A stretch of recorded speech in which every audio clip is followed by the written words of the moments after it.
2025-26-cı tədris ili üzrə gənclərin xarici ali təhsil müəssisələrində təhsil almalarına dair dövlət proqramına sənəd qəbulu 10 aprel 2025-ci ildən etibarən açıq elan olunmuşdur. Bildiririk ki, sənəd qəbulu 15 iyun 2025-ci il tarixinə qədər qüvvədə olacaqdır.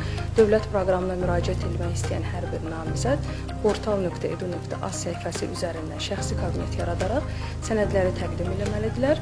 Dövlət proqramına müraciət etmək üçün başlıca sənədlərdən biri xarici ali təhsil müəssisələrindən qəbul sənədi əldə etməkdir ki, bu da artıq Elm və Təhsil Nazirliyi tərəfindən ictimaiyyətə açıqlanmış siyahıya əsas götürülərək həyata keçirilməlidir.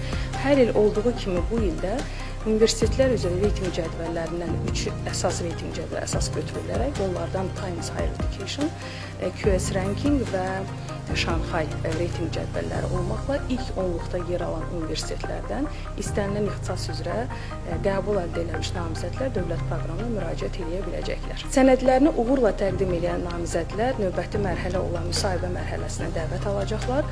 Müsahibə mərhələsindən uğurla keçən namizədlər artıq müsabiqə mərhələsinə keçid alacaqlar ki, bu da deməkdir, hər il dövlət proqramına nəzərə alsaq ki, 500 gəncin seçilməsi üçün imkan yaradılır. Bu ildə 25%-dən çox olmayan hissəsi bakalavriat təhsil səviyyəsinin, 20%-dən çox olmayan hissəsi doktorantura təhsil səviyyəsinin payına düşür və nəzərə alsaq kvota mövcuddur. Nəticəsi müsbət olan namizədlər kvotaya nəzərən dəyərləndirilmə ilə proqram iştirakçısı seçiləcəklər.